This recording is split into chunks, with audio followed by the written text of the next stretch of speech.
right, so a little bit about Marlin Spring Group. Marlin Spring Group is a billion-dollar real estate company in the GTA. They have over 26 projects ranging from low-rise, mid-rise, and high-rise developments that they have done throughout the GTA. They have a total of 8,000 condo units that they are near completion. Is that correct?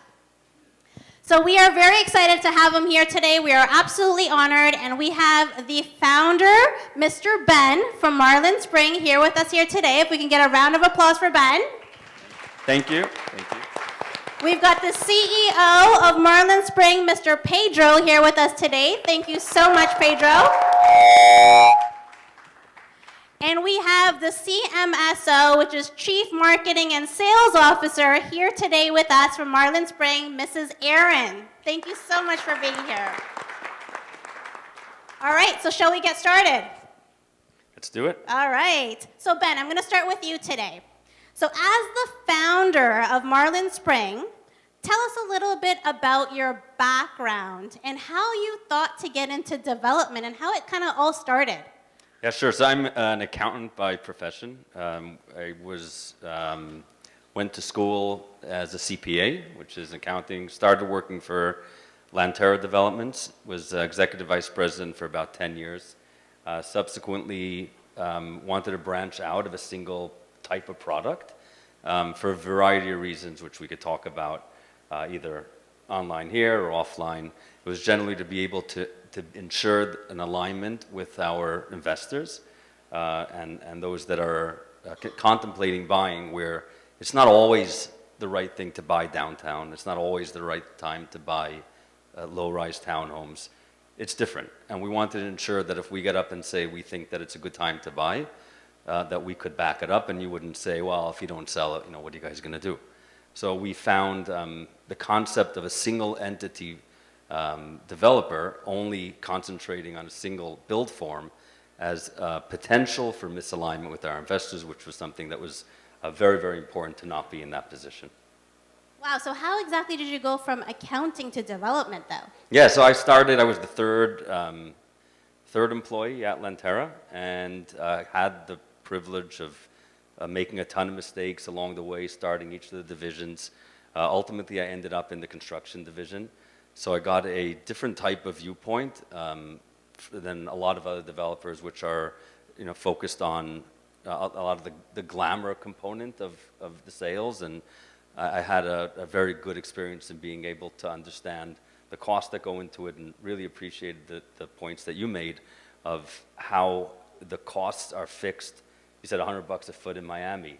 And it'll take some time, or it did take some time, but eventually you get to a place, if you can't build for that money, this has to go up in value. And that I learned through the construction part of exposure.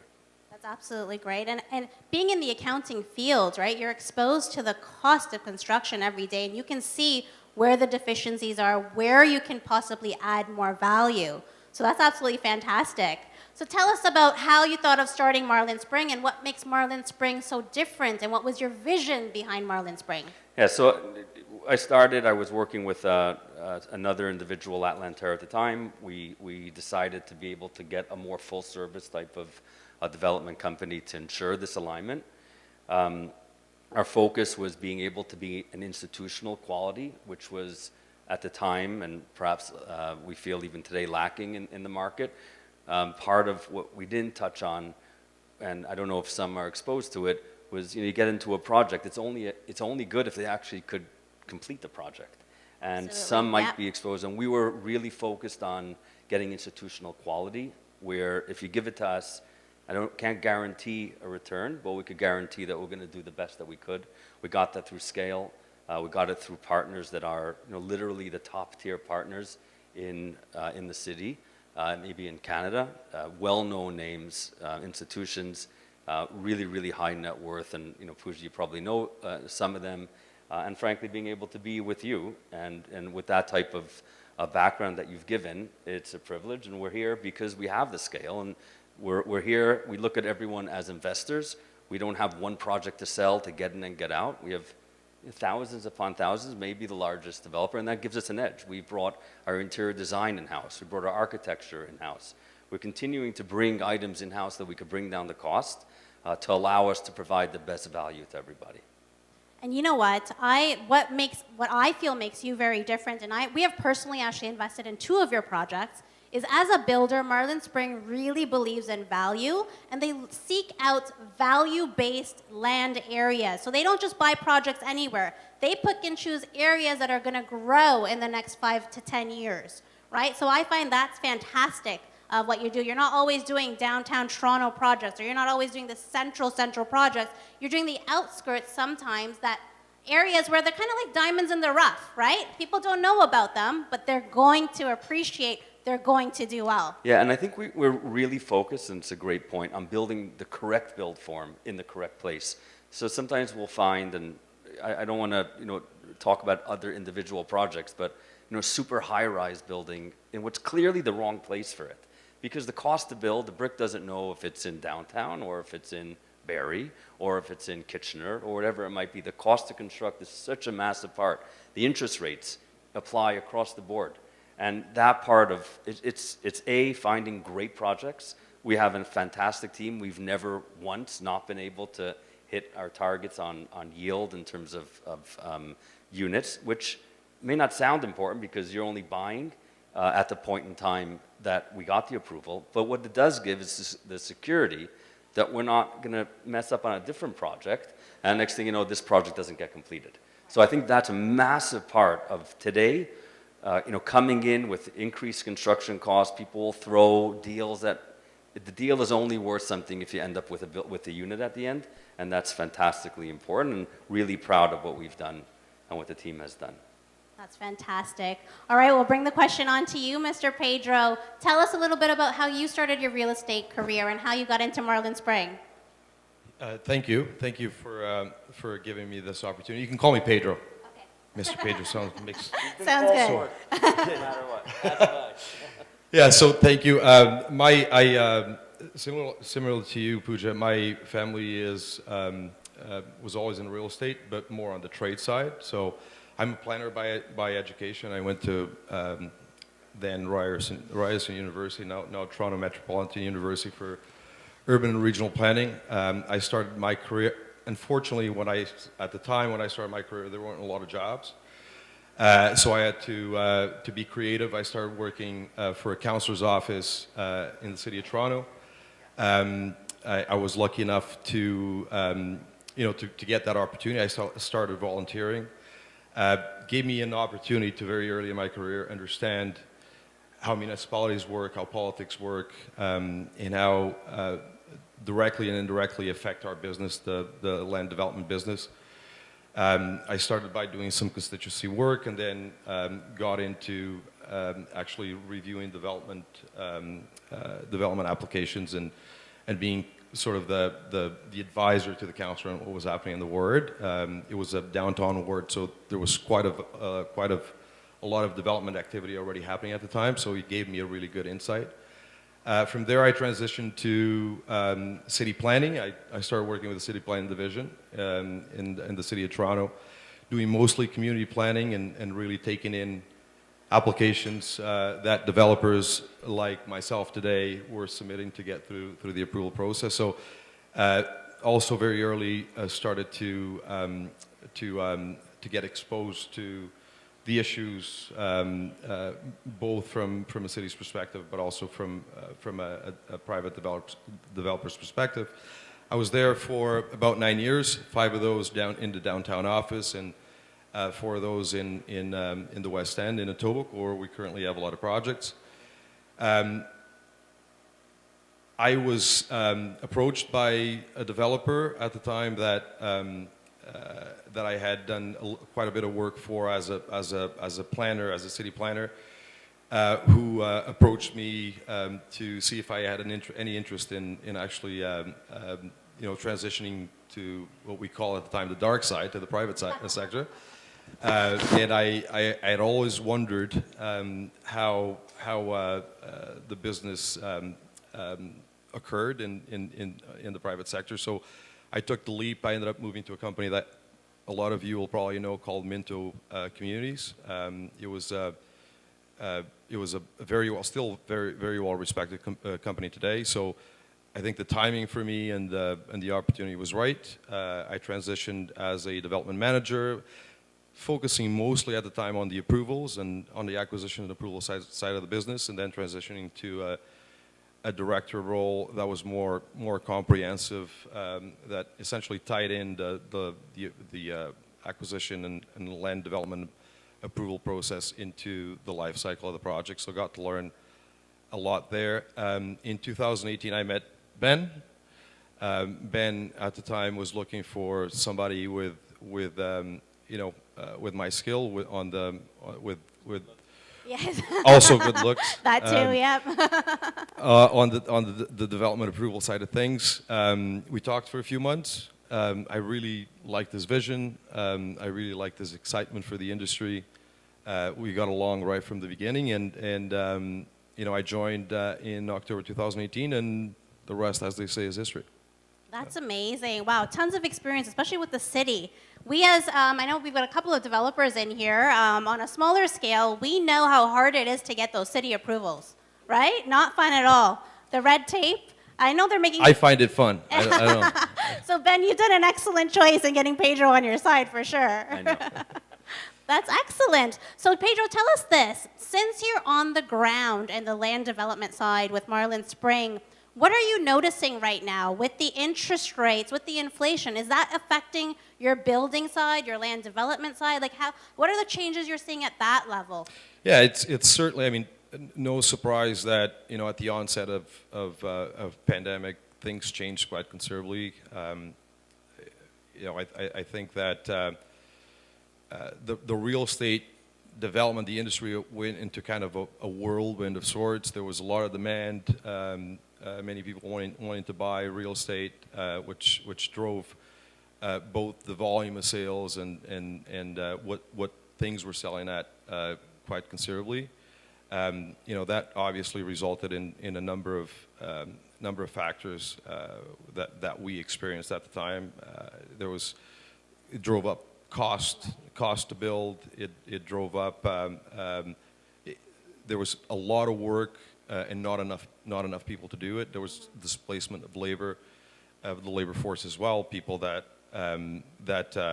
either retired earlier or had more work than what they needed. So that drove cost up and a number of other things that resulted in the high inflationary environment that we saw, and obviously the response to that high inflationary environment by the rapidly rising interest rates over starting mid last year and up to now. So for us, we sold a lot of product during that time. So we've had to be very creative about how we've engaged with trades, particularly to see the projects through to construction and deliver that product to the buyers. And we've been doing that. At this point, I think what we're seeing is, given that inflation is coming down slower than we would like, but it is coming down, we're starting to see that many projects that just across the industry that would have otherwise been launched up to now are being either postponed or canceled indefinitely, and that is certainly, as I like to say it, resulting in the pendulum swinging in a different direction. So we're starting to see costs stabilizing a little bit. We're starting to see availability of labor, like guys that wouldn't, certain trades that wouldn't speak to us 6 months to a year ago are now coming to the table and asking us to engage in our projects. So we're starting to see a bit of a stabilization in the market. And obviously, we're continuing to push our projects forward. We're seeing this as a bit of an opportunity for us.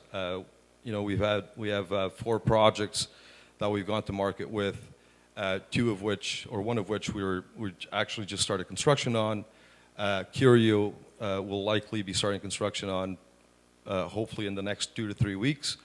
and obviously trying to get above our Junction project as well, advance as much as we can, because we're seeing this as an opportunity to actually get off the ground, take advantage of a more stable environment from a construction and development perspective, and really be able to put product in the market in 2 to 3 years, when I at least anticipate the market will be much different, and there will likely be an even more, an even bigger gap in between the demand that's out there and the supply that will be in the market in 2 to 3 years' time. Could I add something Of to, course, because I thought that was a really great answer. There's one thing that, it was a great speech about the interest rates, the inflation, and he spoke about it a lot. But we all, the fundamental for us, and Pedro touched on it, Aaron had shared stats about how many starts there were in the past 6 months. We're down by like 90%. And Pedro touched on it, I want to just highlight that point. When the buildings that we buy today, because we're going to get it done by getting started through the scale and our relationship with the trades. Doing that means in 2, 3 years from now, when those buildings are ready to be occupied, there'll be almost no product being delivered of that build form. Almost nothing, because it takes 3 years to get them built, as Puja pointed out. So you'll have essentially the only at-market available units to be able to be rented. For us, that's what we're pushing forward, and that's why we're satisfied with a lower threshold, and we're pushing forward on a lower threshold of pre-sales, because we know that the value of those units that we have remaining must go up based on supply and demand. And that point about inflation, I mean, this is massive. Why are interest rates up? Interest rates are up because they're trying to combat inflation. What is inflation? Inflation is gas costs more, water costs more, renting this place costs more, all the food costs more, but no one talks about rent inflation. That's what we're going to have. So there's no rent inflation. We don't know it, because generally in Toronto, there's fixed rents. There's rent control. You don't see it even if rents go up by 25%, you won't see it because someone's living in their home. You can't raise the rents. But let's assume for a second, and whoever spoke before, let's say interest rates are 2% higher, and we're talking about a $500,000 mortgage. How much more money is that every year? So 1%, $5,000 a year. 2%, 10 more thousand a year. How much do rents have to go up to offset that? And how much have rents gone up? We're talking inflation, 8%, 7%, over the next 3 years. So rents on, say, $3,000 at 8% for 3 years, call it 25%, talking about $750 a month. So we have an offset. The only way the interest rates stay high in 3 years is if rents are going up, because rents are tied to inflation. So there is, and Puja talked about a natural hedge in owning the real estate. The natural hedge is that the people that will no longer be able to afford to buy units are now being forced to rent units. And there's no units left to rent because no one else has started 3 years ago. So if you think about it from that perspective, this is not a good time to buy, in our opinion, not a good time for us to start. This is the best time. When costs go up, inflation is here, rents will go up. If inflation is not here, interest rates go down. Just don't use this to buy other people's units. Go ahead. That's an absolutely great point. It really is. We never really thought of it that way, but you're right. Rents have skyrocketed, and they're only going to go higher. So how much do we need rents to go up to offset the interest rate? Do that calculation, because it's not very much. Not only is it not very much, it's actually happened already. It's really, really, really minimal. But no one else is going to be able to start. So What's the amount? So 8% per annum will get you there, right? Depending on the size of the unit. So 8% on a $3,000 a month unit. It's about $250 a month more over a 3 or 4 year period. Gets you the $1,000 more on 2-point interest rate. But the rents, once they go up, don't come down because no one will have started. So if interest rates are down and rents are up, then we're doing amazing. And now think about it. So houses are more expensive to build. There are no houses to build. So you say, well, how are people going to be able to afford that increased inflation? Well, we're seeing it, this wage increase. We're seeing it across the board. But how much is someone that buys a home, how much do they have to put down? Let's say they're putting down 20%. On a $500,000 home means they have $100,000 more in the bank. How much do they make in a high inflationary rate environment on that 100,000. If they're making 5% on that money, which they're not buying a home because now they're renting because they can't afford it, they have five of the $10,000 increase that they're making through not having to put down a deposit. And we see this across in Europe. There's no very, very small concept. We don't have a housing crisis. We have a housing ownership crisis. There's plenty of people available to rent their homes, but it's hard to buy them. But is that necessarily bad? Europe is like that. Montreal is like that. People rent if you can't afford. And the opportunity for us, and we see it us as builders and you as our investors, have an opportunity to buy something at, as Puja said, perfectly, which I've never heard before. Today's rates, you lock it in at tomorrow's value, which is devalued by, if it's 6% per annum, you're devalued at 20%. The costs are going up. The prices will have to go up. The developers that currently own land that are not pushing forward to buy, they're going to be saddled with a massive increase on their interest rate, and I don't know what happens. Hopefully we get to buy some of them and bring some product, but this is, like, I don't know what it's going to be, but that's been our mindset. Think things through as an accountant, as a finance. Don't get sucked in by the fear. There's no housing that's being started, and Puja's pointed out, immigrants are coming saying with money. Even if they were coming without money, they push the people, the homes that they're taking, that each person has to get pushed to the next level. And think of the price increases that we've had. But then think of this immigrant. He has an option to go to the US and pay in US dollars or pay in Canada, in Canadian currency. So if Canadian currency is down by 10%, then actually the homes haven't gone up at all. So the opportunity for someone coming with a basket of US dollars, which is what they come with, they're denominated, they don't have Canadian dollars, the housing price has actually not gone up. So if we agree, which I think we all have, that what's driving this is immigrants, 1.5 million people coming, and they're coming with US dollars. You can't look at it as a dollar just because we call Canadian dollars and US dollars the same. The immigrants are coming from outside, coming in with US dollars, which is worth 10% more. To them, these houses are cheap. That's such a great point. It totally makes sense. Right, everyone? Can we get a round of applause for that answer? Yeah, right? thank you. That was very... Thanks for listening. No one, my wife never wants to listen. We're all listeners here because we all want to grow our wealth, right? So and that's a fantastic point. You know, when in 1970, when my parents, my in-laws came to this country, they weren't allowed to come to Canada with money, right? They came literally with $20, $50 in their pocket, and they had to start from scratch. But what we've noticed now, the immigrants that are coming, like you said, they've got the US dollars. And for them, Canadian property is super, super cheap. So that's an excellent point that you make. Thank you. Yes, no, thank you. Well, Aaron, we haven't forgotten about you. I would love to introduce you, Aaron, and hear about how your real estate career started here with Marlin Spring. Yeah, my path is a little different than these two gentlemen. I was actually working, after I graduated university, I started working in the financial services sector. I worked for CIBC Mellon, which is now BNY Mellon, Global Security Services, on the sales and marketing side. So a far cry from sales and marketing for a developer, but I was always personally passionate about it. Actually, funny, when we talk about, you know, when we look back, should we have? My very first property I bought in my early 20s, and I only had to put $7,000 down. That was in Liberty Village before Liberty Village was Liberty Village, and that kind of started my real estate investment career or portfolio, shall we say. $7,000. $7,000. Wow. I should have bought 10. Yes, I probably I know. We couldn't should have afford bought it too, the whole building. Yeah. I'm sure 7,000 to me at that time was just, you know, all of it. So, but yeah, in my late 20s, I decided to make a shift to marry my personal passion of real estate with my professional career, and I was lucky enough to get hired on by a small developer. I think I did almost everything there. We were quite a small shop, a company called Baywood.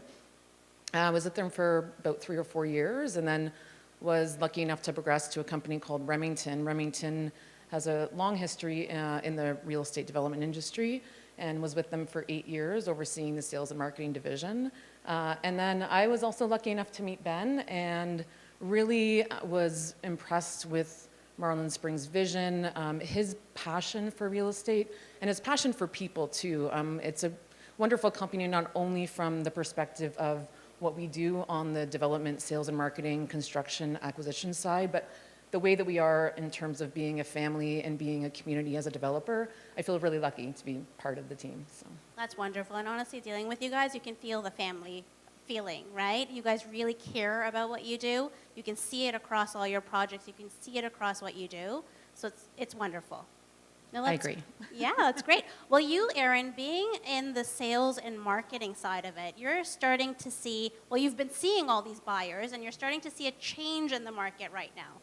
Have you noticed a shift in the last 2-3 weeks to a month or so? And what can you tell us more about what's happening? Yeah, definitely. I mean, actually, a good example is we put this event together with you. I think we were talking about it, it would have been 4 to 6 weeks ago. Yeah. And, it just takes some time to plan and get the date in place. And at that time, you were probably one of the only brokers that were interested in continuing to forge ahead and recognizing that the opportunity exists for a very short period of time. What we've been seeing in the last month, like even this week, is that more brokers that, maybe sat on the sidelines while you were active, coming to the table and wanting to get back engaged with us. They want to do events with us. They are looking for inventory. They're really back in the marketplace because I think what people are starting to see is that the window potentially is going to close. We're seeing a lot of good news as it relates to interest rates. Last month they stayed stable. We've got another announcement coming April 12th, and all signs point to potentially that remaining stable as well. So as that progresses and the spring market comes around, I think that there is a finite period where us as developers will be offering incentives, and you have an opportunity to also pick and choose. There's inventory out there where you don't have to wrestle and wait in line to maybe get a unit that isn't maybe the one that you wanted. There's good inventory available right now at great prices with great incentives. So it certainly has been a big shift, and I think that if the last couple of weeks is any indication, that's only going to continue to be the stronger message going forward into the spring. And that's such a great point that you make, that we have the time as buyers right now. If you wanted to buy any of these projects last year, any pre-construction project, you literally had minutes to decide. There's lineups of buyers outside, and half the people couldn't even get the opportunity to get these units. Whereas now, just because of the change in the market slightly and the uncertainty, we have this window of opportunity. And you can actually sit there, decide your floor plan, and tell us how you want to move forward, which is amazing. It's not so pressure focused. So yeah, it's a great time to take advantage of this as buyers. So that's good. I'm glad to see that the market's shifting. We're also noticing at our brokerage, because we do the resale, we do the pre-construction and commercial, and we're already noticing that things are moving.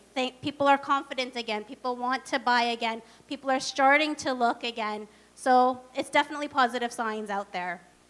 Thank you so much, Erin. So Ben, we'll come to you. A question that I have for you is, this is most likely not one of the first possible downturns you've seen, or the years that there's more uncertainty in the market.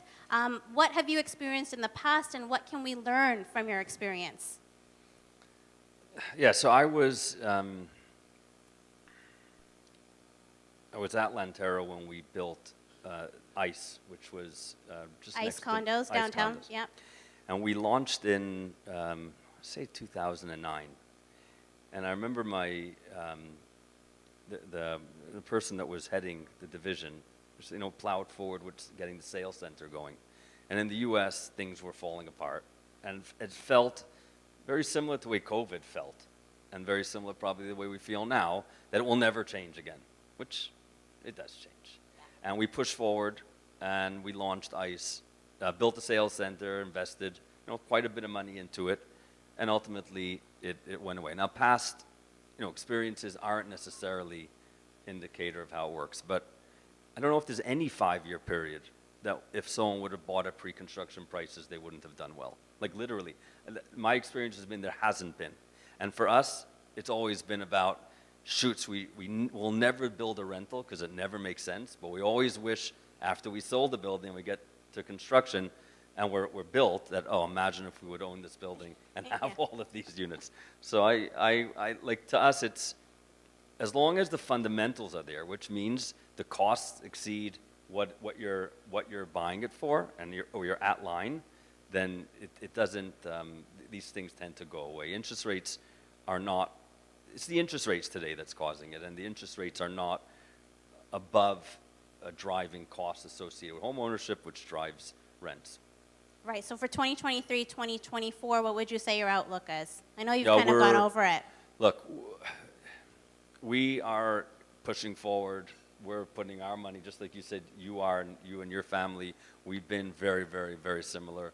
Reducing our internal requirement to pre-sales because we feel there's going to be a massive bump coming just as soon as, you know, these 2023 starts, of which I think, Aaron, what there's total like 1,500 in total for this year, some incredibly low number. As soon as these things come to fruition, these things are the units must be worth more, and if they're not, it's going to be because interest rates are lower, and that will, you know, just decrease the carrying cost. So we're very, very bullish on it. Yeah, no, I absolutely agree. And what about you, Pedro? Is this one of your first recessions or downturns and uncertainty in the market, or have you experienced this before when you first started? I don't want to date myself, but I think that everyone probably in the room, if they've been around for long enough, understands that there's downturns to the market.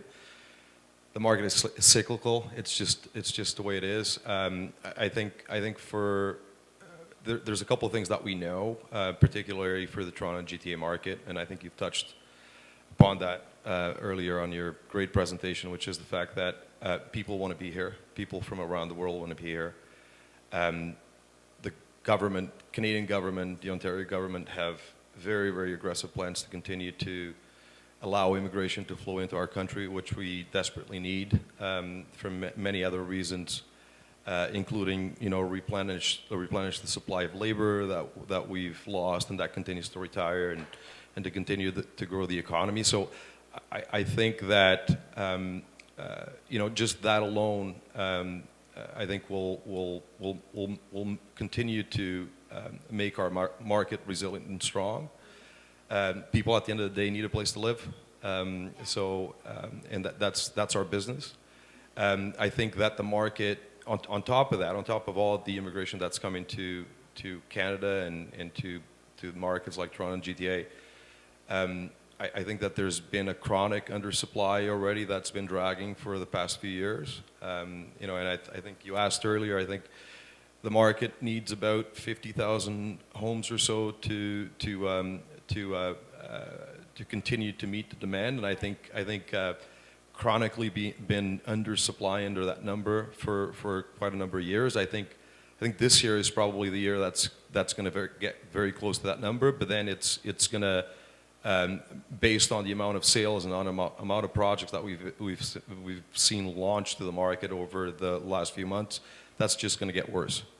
So, you know, to Ben's point, I think our market is resilient, and I think that even though there's ups and downs, I think that there's going to be a continuous appreciation of our market just based on the demographic conditions.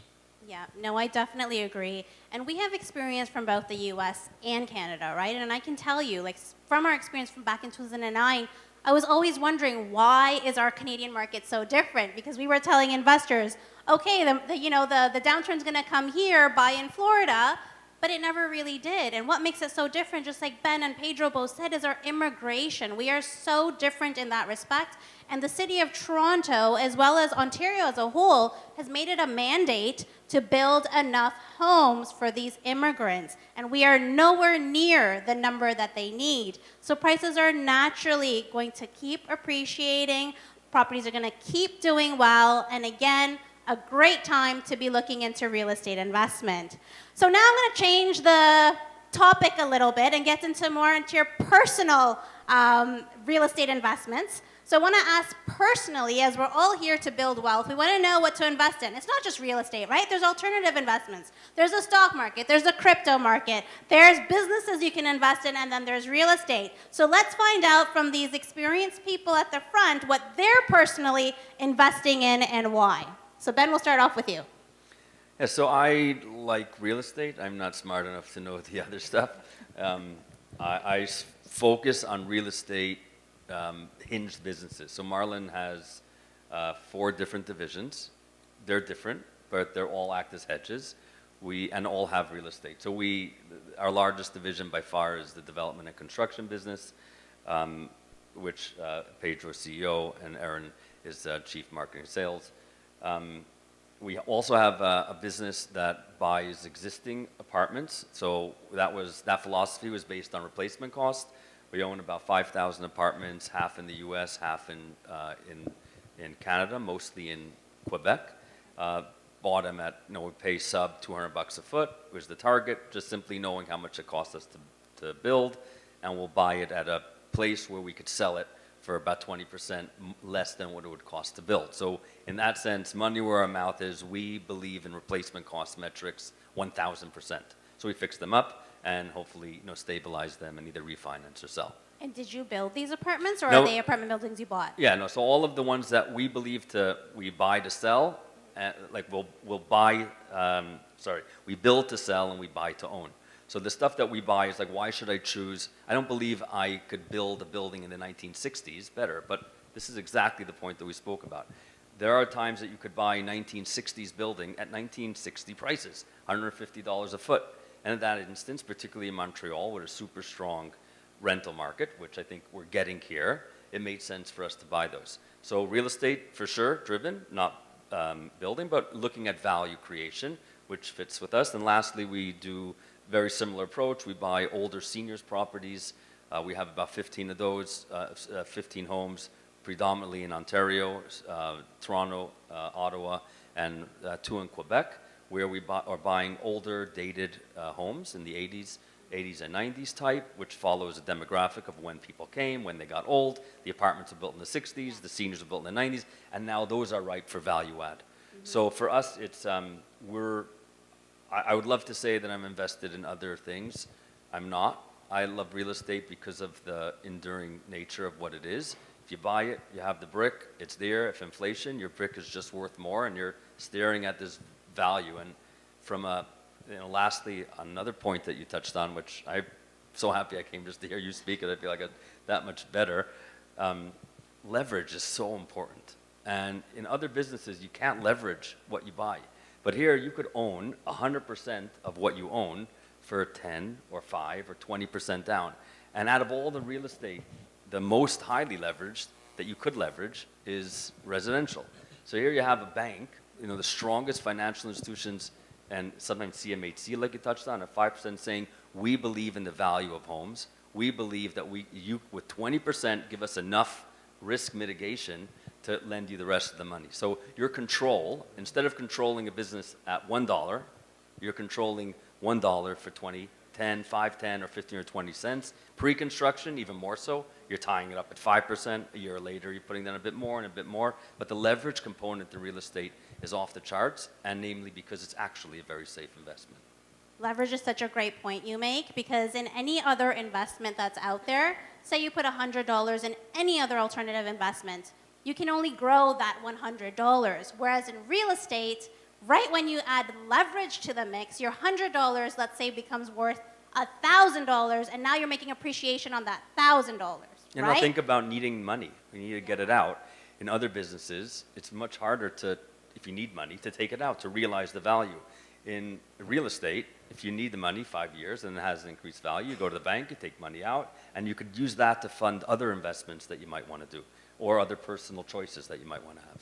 Exactly. No, our family believes the same thing. Majority of our portfolio is in real estate, and this is why we educate this to our clients for the last 15 years. Real estate is the best investment, not only for the appreciation, but all the other benefits involved. You've got the leverage benefit. You have tax benefits as well, right? And it's brick and mortar at the end of the day. It won't go anywhere. It's not a gamble like some of these other investments are. You can still have your portfolio in them, maybe, your extra fund money, but your majority of your investment should be in real estate if you want to grow your wealth. So that's excellent, Ben. Erin, I'm going to skip over to you. How about you? What have you been investing in? I would say my philosophy is the same as Ben's. I'm heavily invested in residential real estate and continue to be. Is that majority of it pre-construction, or? I've always bought pre-construction. Yeah. I do tend to buy with the pension to buy and hold. I don't typically invest to assign. I do find that the long-term play, as I'm sure many of you in the room recognize, that it's only a downturn if you're trying to assign or trying to cash in. If you do a long-term play and you believe in the market and the fundamentals thereof, and want to play the long-term game with regard to either rental or or buy and hold and live, it's a really sound and great investment. So I'm heavily tied to it, and I understand it very, very well. So tend to gravitate to what I understand best, for sure. That's excellent. And what about you, Pedro? Oh, I'm totally tech and gaming industry. I'm trying to be original. I have strayed away from real estate a couple times, and to be completely honest, I got my bum handed to me every single time I did. So I know real estate. I like real estate. I understand it. That's what I invest in: pre-construction, resale. Yeah, I'm glad you were Real estate, honest and yeah. told us you did deviate away from that Yeah, a yeah. bit. And it's not always fun, right? You can get lucky sometimes, but it's never guaranteed. Yeah, there's always a, when it looks too good to be true, it's probably too good to be true. Yeah. And if you don't understand it, it's hard to make an educated decision. So, yeah. Absolutely. No, that's wonderful. Well, now we're almost coming to the end of our interview, but now this is when the fun part of it begins. I'm going to ask you 5 questions each. These are fire questions. I only want a couple of sentences of a response in each, and we're going to find a little bit more about insight into who you are and what you believe in. So are we ready? Are they the same questions for all of us? They are. You yeah. start with Are you start sure- on that are you side. sure All you wanna right, ask? we'll start with Aaron, sure. Aaron, are you ready? I need more time. Wait, we're starting. Oh, great. Oh, yes, I'm ready. I don't know myself that well. All right, Aaron, what was your first job ever? My first job was at an indoor playground called Amazing Kids. I was quite young. I think I was probably 14 or 15 years old, and I was responsible for taking care of young, 3, 4-year-olds that were playing on the indoor playground. And note, I don't have kids, so I don't know if that has anything to do with it, but that was my first job. That's so much fun. We actually have a playground owner in here, Mr. Naheem, so you can definitely relate, right? That's I can. wonderful. Brings back great memories. How about you, Pedro? Not nearly as exciting. I stocked the shelves at a variety store. Stock shelves. At a variety store. That Wow, was my very first job. humbling. Yes.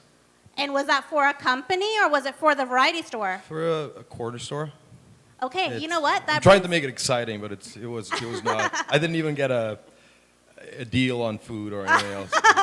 Only if, right? That actually brings back memories because after my BBA, I got actually recruited by Pepsi Bottling Group. And my first job out of it, we were in the leadership management program, but Pepsi believes in you being trained from the bottom. Yep. So we had to go out there to every single convenience store, every single restaurant, and stock those big freezers. I had to go in the back, literally stock up Pepsi, their Aquafina water bottles, everything, and I literally had tears down my eyes because my parents have grown us up, not doing things like that. And I used to call my mom and be like, I don't know if I want to work here. But my dad and my mom are so motivating. They've always said, Puja, you can do anything you put your mind to. Hard work pays off. And I stuck to it. I definitely did get promoted after that, but it brings back memories because it's not fun stocking those shelves and cleaning the freezers. And you're just like, what did I get a university degree for, right? Well, no, this was like you asked my first job out of university or my first job. Oh, okay, sorry. So this was my first job after my BBA. Oh, no, Yeah, but so like- what was your first? Okay, this was before. Out of university. Yeah. Well, he was the counselor's. Okay. He was working for the counselor's office. So this was during high school? This variety was, store? This would have been during high school. Yeah. Okay. Yeah. Okay, nice. And how about you, Ben? I wish I could have done what you guys did. I was preparing tax returns for like an H&R Block, actually a Jackson Hewitt in New Jersey. So I don't know, it could have been a less exciting job. Oh my gosh, and what age was that at? I was 22, I think. Okay, Yeah. I thought you were going to say like 12 or 15. No. That's good. We could talk a lot about what I was doing at 12 and 15, but not here. It's funny because I don't know if you guys watch a show called Young Sheldon. He was doing tax returns at 12. Oh, That's why I yeah. asked, yeah. That's amazing. All Great right, comparison. Thank you for that. second question. Aaron, what is your current morning routine? It is pretty standard. I've got a little puppy who I adore, so it's usually coffee, and then I'm fortunate enough to live really close to High Park, so I usually start my mornings with a really beautiful walk through nature. If you're there early in the morning, you pretty much have walking trails to yourself. So enjoy it in the morning, kind of take some deep breaths before we start our day at the office. And yeah, it's really great way to start the day, therapeutic. That's beautiful. And what time do you start your mornings at? Usually around 6. Okay, excellent. And you, Pedro? Yeah, I'm more of a 7 to 8 guy, and I wake up, I have 2 glasses of water, I'll have some coffee, I'll review my schedule, I'll take a look at some emails, take a shower, get dressed, and I go to work. Okay, great. And any like health goals that you have or that you work on maybe in the evening instead? I do try to go, I try to be active, so I try to go to the gym 3 times a week if I can. So, Excellent. and I usually do that either at lunchtime, quick run to the gym, or I do it in the evening, not in the morning. That's great. And why I mention is because honestly, yes, we're talking about wealth today, but the biggest wealth is honestly your health, right? If we make all this money, we have to have the health to enjoy it. So this is the reason for this question and the reason to understand what keeps them active and performing at their highest level so they can enjoy what they work so hard for. So thank you, Pedro. And yourself, Ben, what is your morning routine? Yeah, so I'm sending emails. I'll probably go to sleep in about 11 or 12. I'll send Pedro and Aaron some emails about 3 or 4 in the morning when I wake up, because very rarely am I getting a full night, sadly. That's why I go to the park. But it's getting better, and they know. I'm trying, now that there's actually a great feature, you could hold down the send button and you could time your emails to go out later, which is really good. Yeah, So scheduling your emails, I love that, yeah. So you notice some improvement. It's not because I'm sleeping better. And then I spend about an hour going to the gym with a really good friend of mine. We do a lot of talking. He's a lawyer, and a really, really good friend. So a lot of mental health focus at that point. Some physical, we walk, when weather's nice, we'll walk to the gym and then do some weights. And when it's not, we'll drive and walk treadmill and then do a little weights. That's excellent, because it's not easy having the energy to do what you do and the level of the company that you're at and how you perform. You need that time to yourself to perform, right? Yeah. No, it's excellent. Thank you so much, Ben. All right, third question. Aaron, what is the biggest risk you've taken? Probably in life, as it relates to my career, would have been leaving the financial services sector without a landing pad and without a game plan, just to have the confidence that things would work out and find my way. And if I was passionate enough, that the world would reward me with a great career, which it did. On a daily level, I'm a big adventure, action sports kind of person, so I enjoy putting myself in situations in the backcountry and really kind of living on the edge a little bit on my skis and with sports adventures. So. That's amazing. You got to have some fun, right? Indeed. Excellent. And how about you, Pedro? What's your biggest risk you've ever taken? Sometimes I wonder how I'm still here, but like I'm not going to mention any of my ultra dangerous activities, let's call it.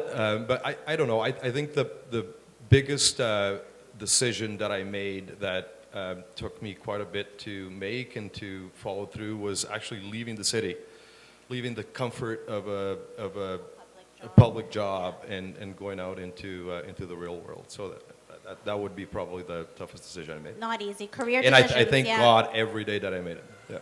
That's excellent. Career decisions are never easy, right? And how about you, Ben? Biggest risk you've ever taken? Yeah, it's a great question. So I'm happy that I had some extra time to think.